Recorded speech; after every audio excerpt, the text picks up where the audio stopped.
These days, boards play a much pivotal role, much beyond just setting tokenism of governance. This helps set the tones for organizational culture, leadership development, succession planning, and inclusive strategies.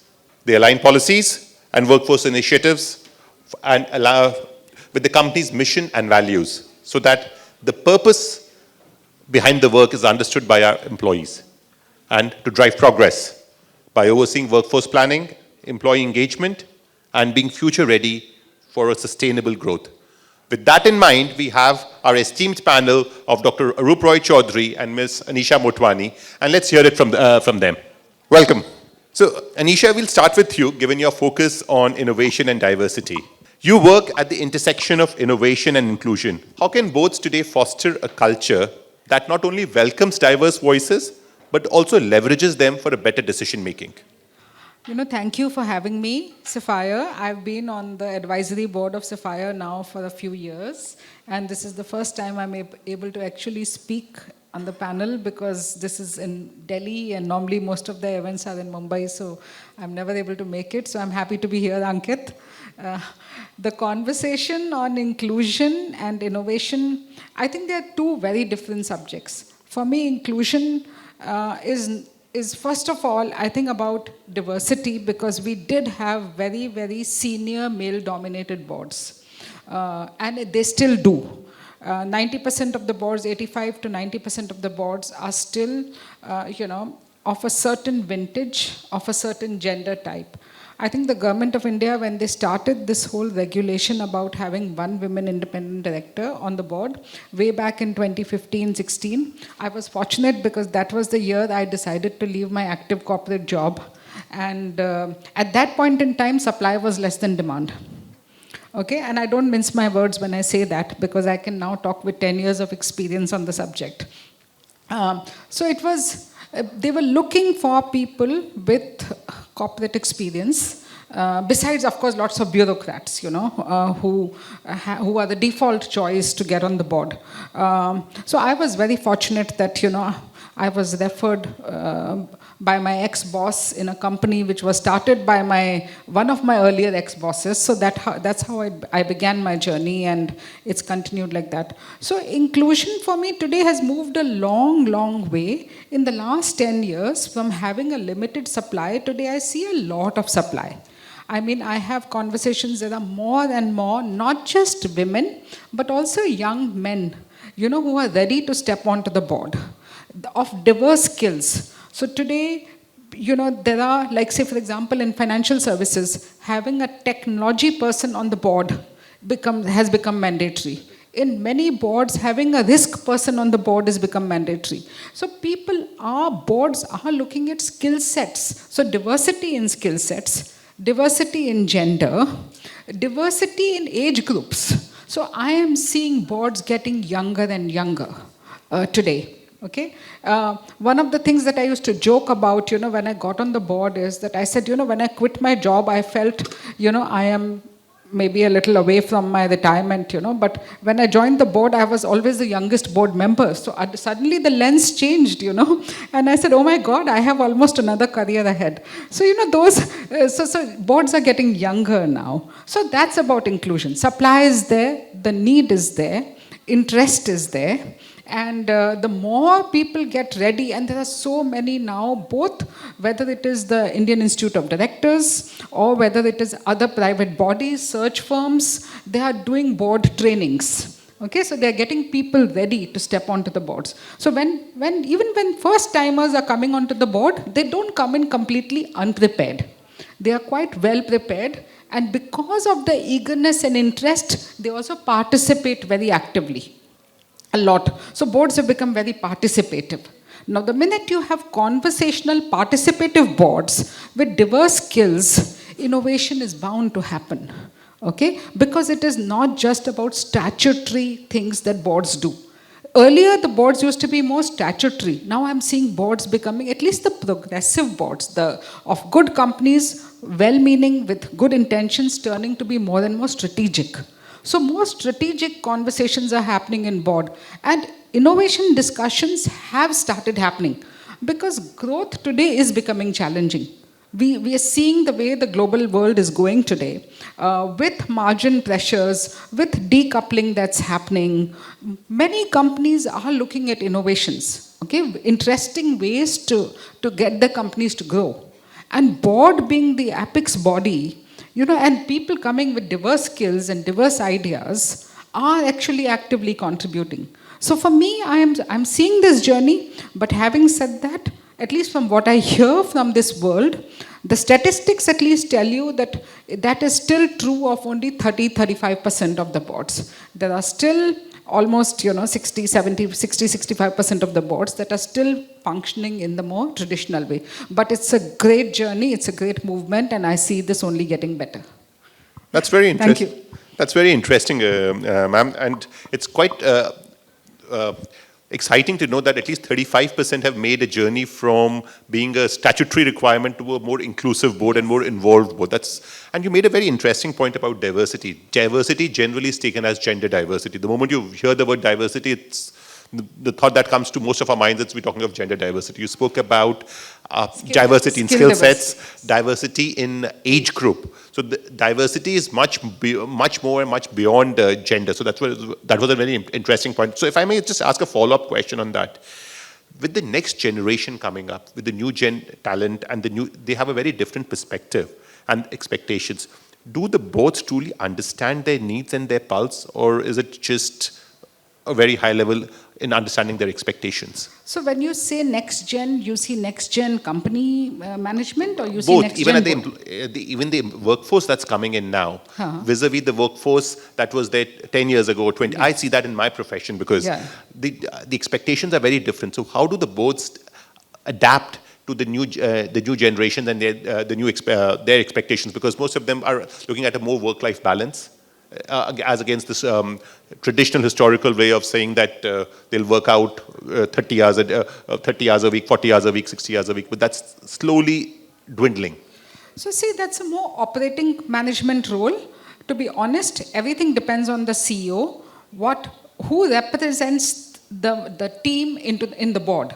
Now, if you have a young, and these days, CEOs are also getting younger. At least I work a lot in private organizations. All my work has been in corporates, and I sit today on the board of 10 companies, all kinds, sizes, from global to mid-size to, even entrepreneurial, startup kind of organizations where the founders themselves are sub 40.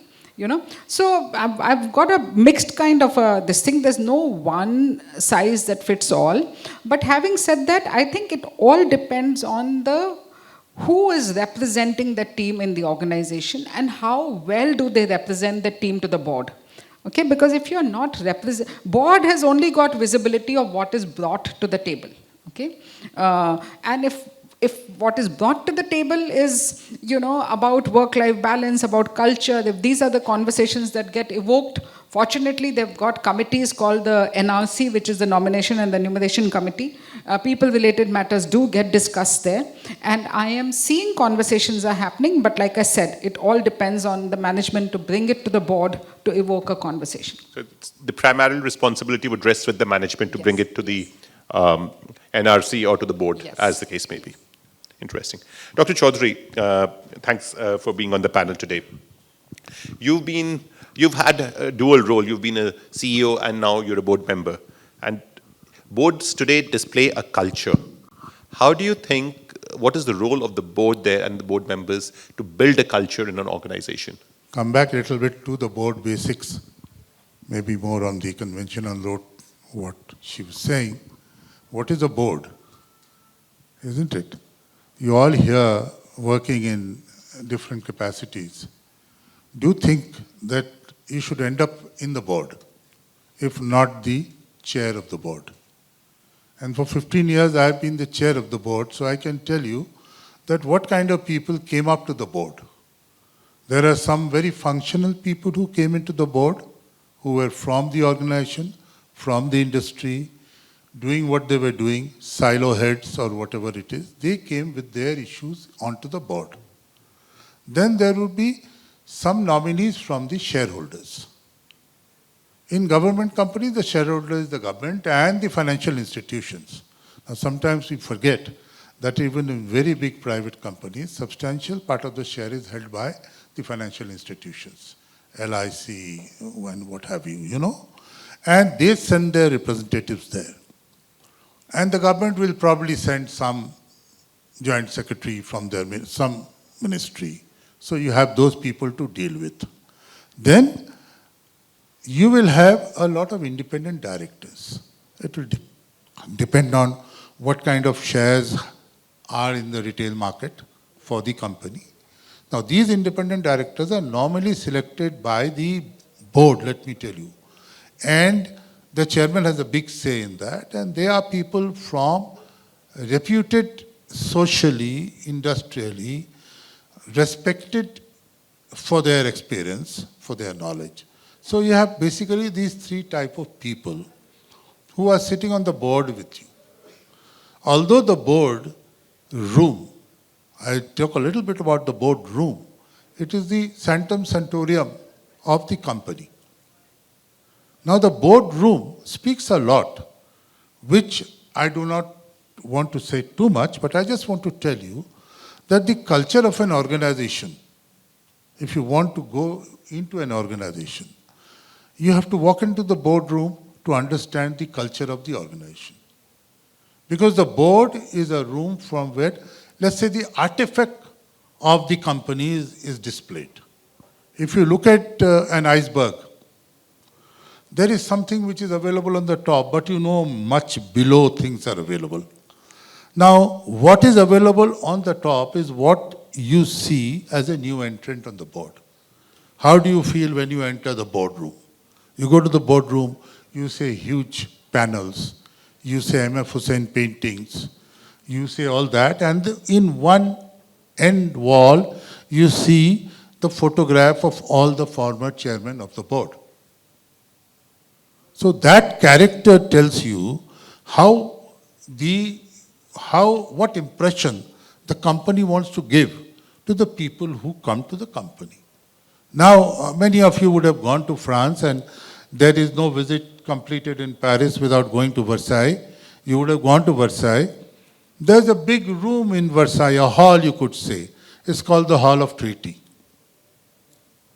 I'm sorry I can't show you a PPT, I got the photo here. But you just see the amount of work done there with gold, silver, decoration. Why? Because France, after World War I, wanted to display their strength through this room. It may not be strictly a corporate boardroom, but they wanted to display this to the Germans, to the other allies, that this is the strength of France. So this is what I'm saying. When you go to the boardroom, you go in there, you might have gone in there as a functional director who already worked in that company.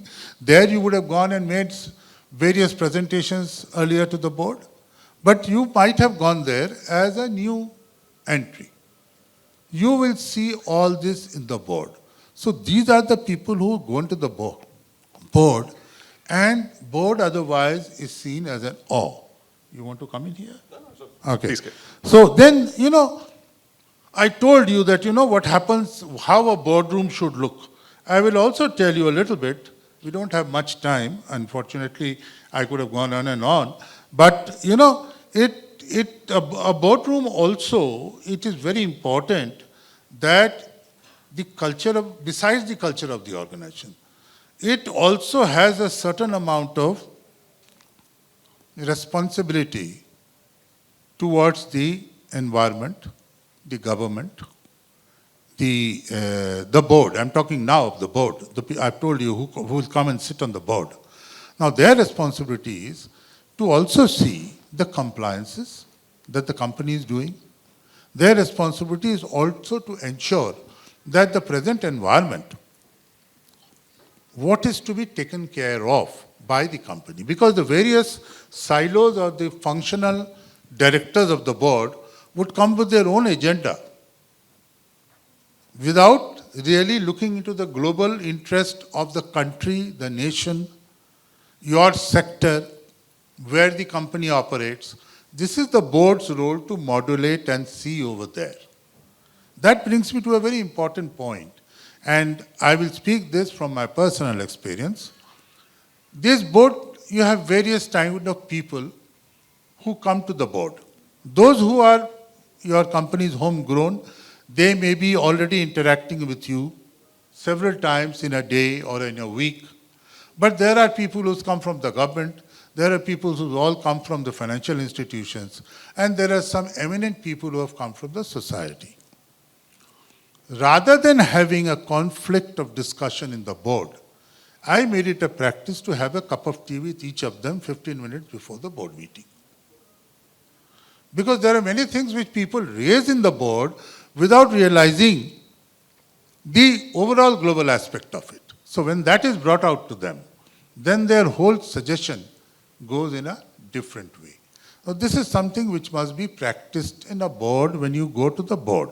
Now, just tell me when I should stop, because, you know... I'll just ask tell me, ask, please. a light question to what you said. Yeah. You spoke about government machinery and aligning with the statutory responsibilities. But how can the boards today align their own agenda with the policies of the government so that it works both in the company's own interest and in the national interest? So that brings a purpose to the board. Okay, let me tell you, when you say that, what is the board deliberating on? A board agenda which has been brought out, prepared by the silo head, which has been brought out to the board. Now, why does it have to come to the board? Let me first start from there. Any company has a systems and procedures, a delegation of power, and set out rules in the organizational design as to who does what. But there is always something which none of these people have been given the powers to. And that is for which the board has all negative powers of the sea. Everything under the sun, the negative powers are with the board, depending on how big your company is. Or you might have to go to the owners, I don't know. But it comes to the board in a big company. Now, as you said, the agenda has come and it is to be deliberated in the board. Before that, the agenda has been discussed internally with the specialized people who handle that thing. Absolutely. Therefore, all the diversities has been covered or is put up to the board, that this is the agenda and these are the diversities where we are coming. Then the board gives, because it has various talent, gives their own opinion. That's quite interesting, sir. That's quite insightful. Anisha, moving back to you. See, today, the purpose is also building a brand. Any organizational purpose is part of the brand. So how can boards help ensuring that that's lived at the grassroots level of an organization? So, when I talk about brands, because that's my core strength, I always say brands, there are so many myths surrounding brand. The minute you say brand, people talk about marketing, advertising, For me, brands is about profitability. Brands is about, how do I actually conduct my company and its operations in a manner that there is, I'm able to command a premium, in a manner that there's a natural affinity and attraction for my business or for my product or my services. Yeah, it's the goodwill of the organization. And there is trust going for my company. Now, to do all of this, what you need to do, you need to run an authentic, transparent, honest organization. Absolutely. And for me, brand is all about first people, the internal people. Because who takes this business to the customer? It's the people. Okay, whether it's a product company, whether it's a service company, manufacturing company, government company, private company, it's the people. So what kind of culture, what kind of people, we have in the organization, what kind of talent do we have in the organization? How have we created the value system of the organization? When I talk about purpose, I always say purpose is internal. Purpose is not external. It is, why do I exist? Today, if I stop existing, today if Maruti were to stop existing or NTPC were to stop existing, will it make a difference to anybody's life? Okay? So purpose is internal. Okay? Now, and that internal purpose has to be manifested through who? Not the walls, not the building, but the people of the organization. Right. The minute you do that, okay, you know you're building a brand, okay? But in the boards, okay, even today, because of the way traditionally brands have been seen, the conversation gets blurred between business and brand. So That's I so don't true. actually try and decipher, as a board member now sitting, no, we are not talking brand, whatever. I just focus on talking business and strategy. Get your business right, get your strategic pillars right, focus on your people. You will live your purpose. That's very interesting because brand generally is taken as a marketing tool. It's not a marketing tool. It's the goodwill. It's the trust that the stakeholders have in the organization. So you want to say I something? just want to take forward the brand. Sure. She has really said a few interesting things. A brand, in my opinion, is deliverables. If you deliver on time with quality, you have a brand. Promises kept. And she did mention NTPC.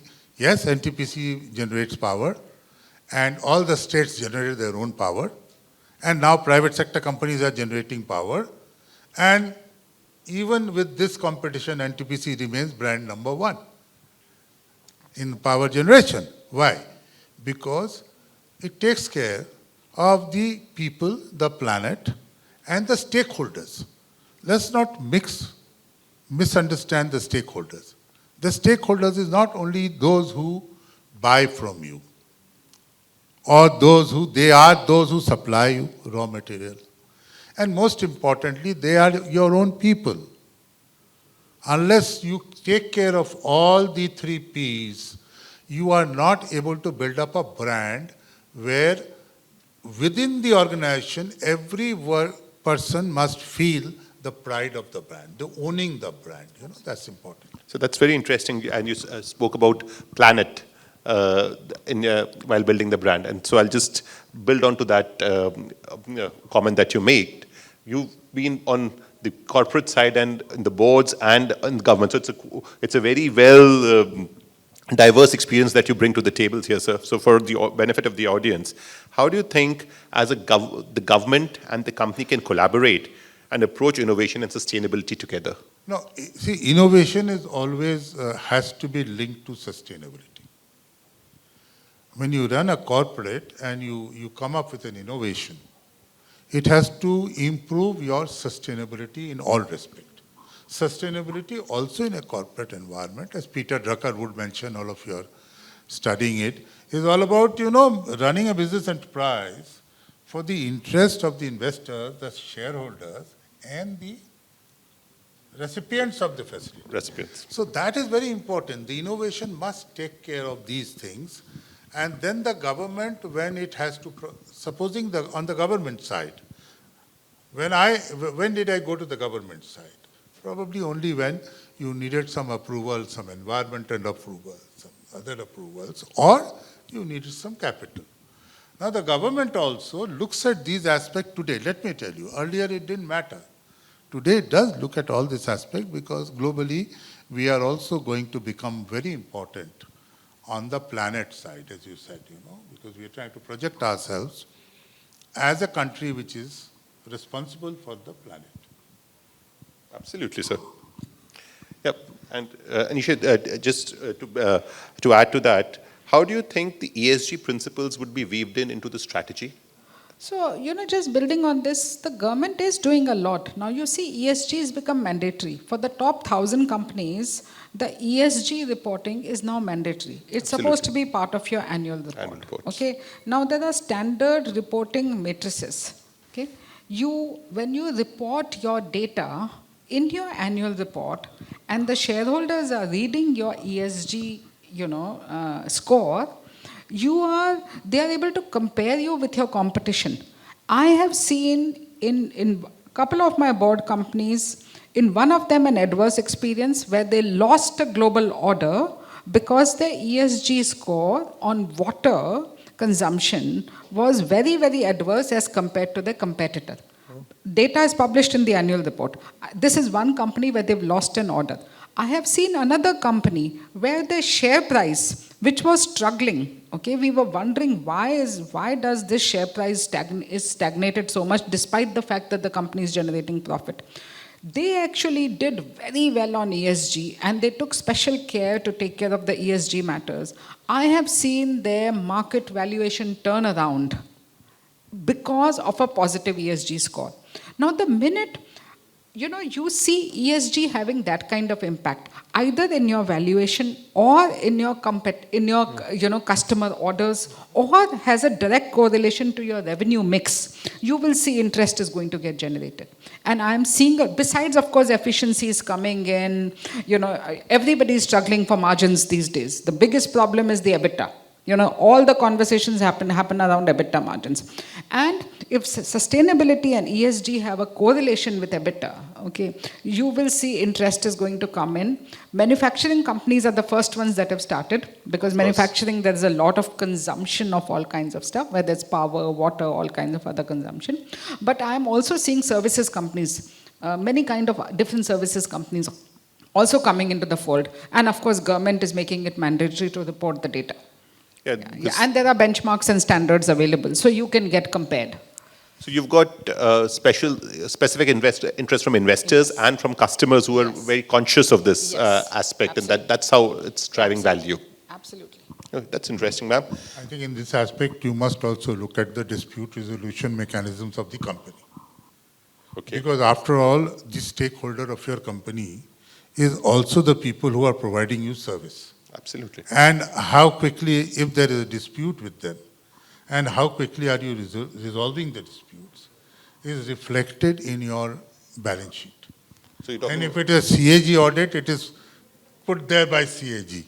So you better have a mechanism to see that while you maintain sort of equilibrium in the whole company, you also take care of those who have done service for you to attain this status. So you have an effective dispute resolution mechanism, you have, and transparency. Because how do you communicate that? Because the communication has to be clear on that. Yes. You want how? Yeah, I'm just asking your view. That's Yes, probably yes. trying to summarize what you said. There, of course, in a government company, the CAG, There you have the CAG. they have an audit, they put it up. But it is best within the company that the management of the company, board later, maybe a subcommittee on dispute resolution, gets an independent assessment done. Because of a large company, which is all India, you can't do it just like that. You can't do that. So they get auditors to come in and give them reports. And then that is exceptionally put up to the chairman of the board. Then he takes it with the various subcommittees of the board, There are many subcommittees. There are many subcommittees today. Thanks. So I'll just, I know we will be soon running out of time now, so just one word answers, and you can, either of you can please answer this. And this is for a little icebreaker here. If you were to break one boardroom norm today, what would that be? Only one women independent director is mandatory, and I don't want it to be a tick mark. I think it should be skill-based, merit-based, and it should be an equal board. It'll be an equal board. That's Gender interesting. equal board. Yeah, so you're not in favor of the women reservation bill, I guess. I benefited out of it, to be honest. That's how I got my break.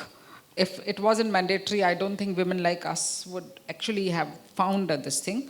But now, 10 years, a decade later, I think time has come to actually, just go by skills and have many, many more women. And actually, women can help get more women on board. For me, that's one norm I would like to challenge.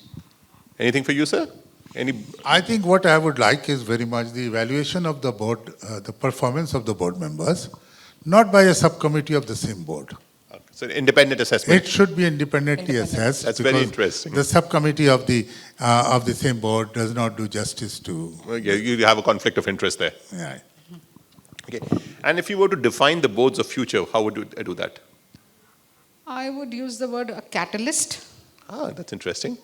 I think the boards of the future should be a catalyst for change.